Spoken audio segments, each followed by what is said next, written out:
Selamat siang semuanya. Assalamualaikum warahmatullahi wabarakatuh. Apa kabar semuanya teman-teman? Baik. Untuk sesi keempat ini kita sudah mulai dalam nih dibanding dengan sesi 1, 2, dan 3. Di sesi 4 ini kita akan mempelajari proses berpikir dan memecahkan masalah pada manusia. Kayaknya berat ya, memecahkan masalah pada manusia. Sedangkan masalah sendiri itu susah untuk dipecahkan. Tapi mau nggak mau kita harus belajar kali ini, ya. Coba ini perhatikan dulu. Macam-macam kegiatan psikis yang umumnya dibagi menjadi 4 kategori. Sebelum kita belajar tentang masalah, itu adalah pengenalan atau kognisi, ya. Kemudian perasaan atau emosi. Jadi pengenalan atau kognisi, ya. Jadi lebih ke arah kognisi, lebih ke arah berpikir. Kemudian perasaan atau emosi, ya, perasaan atau emosinya. Kemudian ada konasi atau kemauan, ya, willingness, ya. Dan lainnya adalah campuran ketiganya. Untuk lebih memperjelas, Bapak akan buka di slide berikutnya. Berpikir adalah proses tingkah laku menggunakan pikiran, ya, untuk mencari makna dan pemahaman terhadap sesuatu, membuat pertimbangan, membuat suatu keputusan, atau decision making mulai dari yang kecil sampai yang berat. Berpikir merupakan aktivitas berpikir, ya, kognisi, ya, manusia yang cukup kompleks. Jadi semua problem hidup manusia itu adalah melalui dengan proses berpikir. Seseorang berpikir biasanya karena ada suatu masalah yang sedang menimpanya. Ketika seseorang sedang kehilangan uang, maka dia akan berpikir, membuka memorinya, uang itu tadi kira-kira ada di mana. Nah, Pak, kalau seandainya misalnya orang itu tidak berpikir, berarti nggak ada masalah, terus nggak berpikir. Aktivitas berpikir, ya, karena memang ada sebab yang harus diselesaikan, makanya orang berpikir. Kalian misalnya tidak ada kegiatan di kampus, tidak ada tugas dari kampus, apakah kalian juga melakukan proses berpikir? Saya rasa tidak. Kalian proses hanya buka detik.com, padnya di-update terus, dan sebagainya, ya. Mayer mengatakan bahwa berpikir meliputi 3 komponen pokok, yaitu berpikir merupakan aktivitas kognitif, kemudian berpikir merupakan proses yang melibatkan beberapa manipulasi pengetahuan di dalam sistem kognitif. Maksudnya ini, ya, saat kalian belajar membuka buku, kalian pasti akan mengenal, oh, ini di buku ini yang halaman ini yang akan susah. Biasanya kalian yang akan memanipulatif sendiri. Kalian akan mencari cara-cara. Misalnya seperti teman saya bilang bahwa hancutat, misalnya hanya, cuma, tapi. Nah, itu jadi proses-proses itu yang kalian manipulasi sendiri. Kemudian berpikir diarahkan dan menghasilkan suatu perbuatan pemecah masalah. Tidak mungkin kalian berpikir kemudian tidak ada penyelesaian masalahnya. Pasti semua orang berpikir targetnya apa, goalnya apa, adalah untuk decision making tadi. Ya, slide berikutnya, ya. Nah, kalau kita tadi sudah mulai sedikit tentang berpikir, sekarang kita memahami tentang masalah. Begitu mendengar kata masalah, kalian langsung berpikir belum bayar kos, ya. Kemudian belum bayar SPP untuk kuliah, UTS sudah di depan mata, dan seterusnya. Udah gitu motor mogok. Jadi kompleks. Itu adalah masalah. Tapi kita akan lihat definisinya. Masalah adalah suatu kondisi yang memiliki potensi untuk menimbulkan kerugian atau menghasilkan keuntungan yang luar biasa. Pak, kenapa kok ada keuntungan yang luar biasa? Itu masalah? Ya, masalah. Ya, tiba-tiba kalian mendapatkan lotre. Ya, di dompet kalian rata-rata maksimal paling banyak 500.000. Tiba-tiba kalian mendapatkan lotre 500 juta. Masalah nggak bagi kalian? Masalah, ya. Tapi coba kalian nggak punya uang sama sekali, masalah juga nggak? Masalah.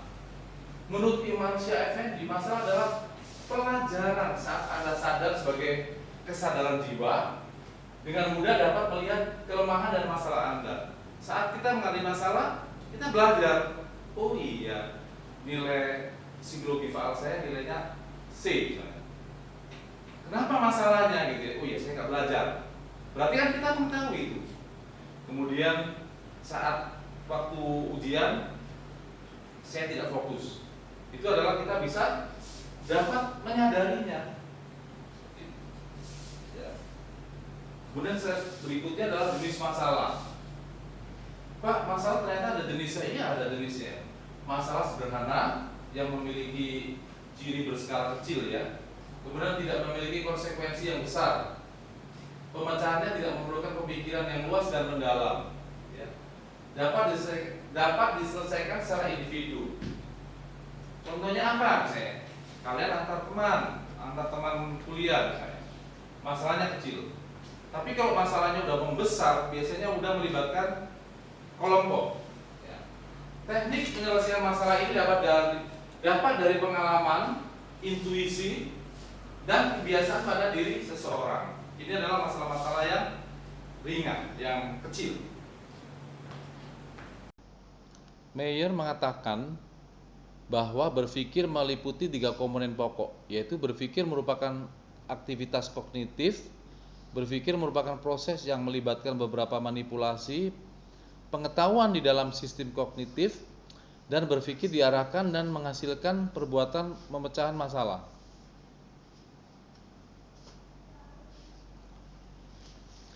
Jenis masalah. Masalah sederhana. Memiliki ciri berskala kecil, tidak memiliki konsekuensi yang besar, pemecahannya tidak memerlukan pemikiran yang luas dan mendalam. Dapat diselesaikan secara individu. Teknik penyelesaian masalah ini dapat dari pengalaman, intuisi, dan kebiasaan pada diri sendiri. Jenis-jenis masalah. Masalah rumit atau kompleks. Memiliki ciri berskala besar. Kalau yang di awal tadi adalah masalahnya masalah kecil ya, masalah ringan. Sedangkan ini adalah sudah menjelang masalah rumit dan kompleks. Memiliki ciri berskala besar, memiliki kaitan erat dengan masalah lainnya, memiliki konsekuensi yang besar. Teknik penyelesaian masalah ini memerlukan pemikiran atau analisa yang tajam. Jadi memerlukan berbagai tahapan agar masalah ini bisa terselesaikan. Jenis masalah, masalah terstruktur adalah masalah yang penyebabnya rutin dan sering terjadi sehingga pemecahannya sudah bisa diprediksi. Contoh, kalian tidak bisa bangun pagi. Penyebabnya rutin kan?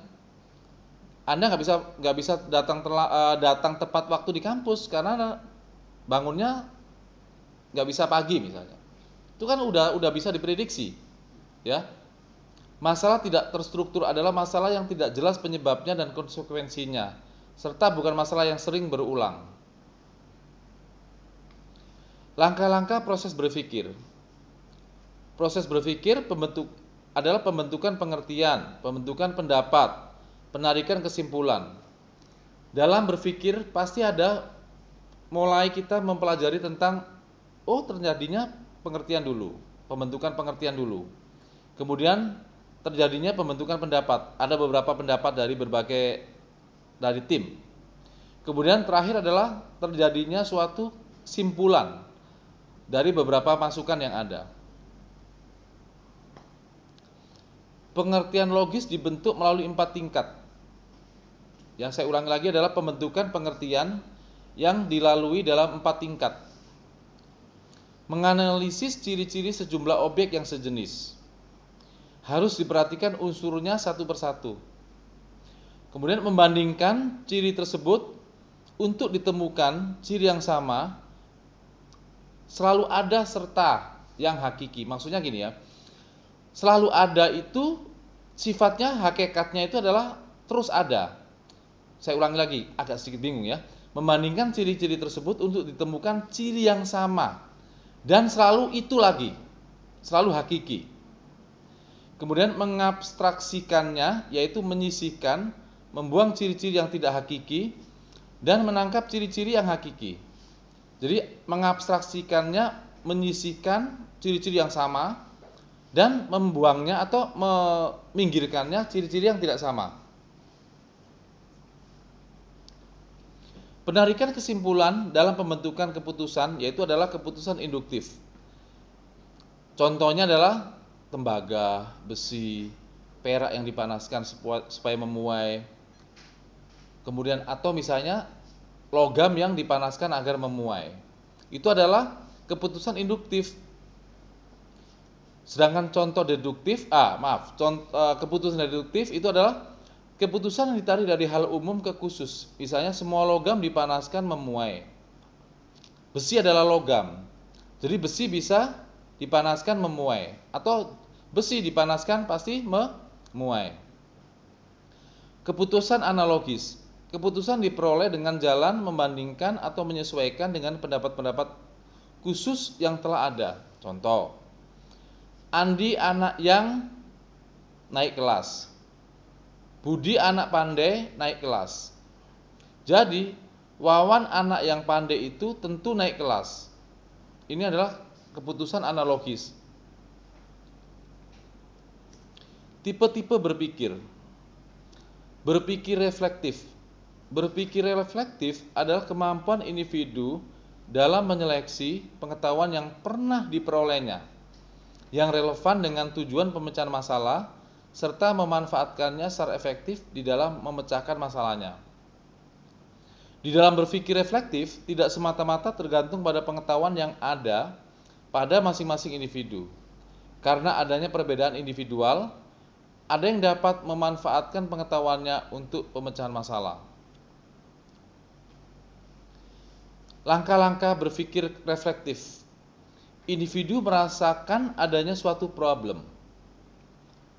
Individu mengerti problemnya dan dapat menegaskan permasalahannya.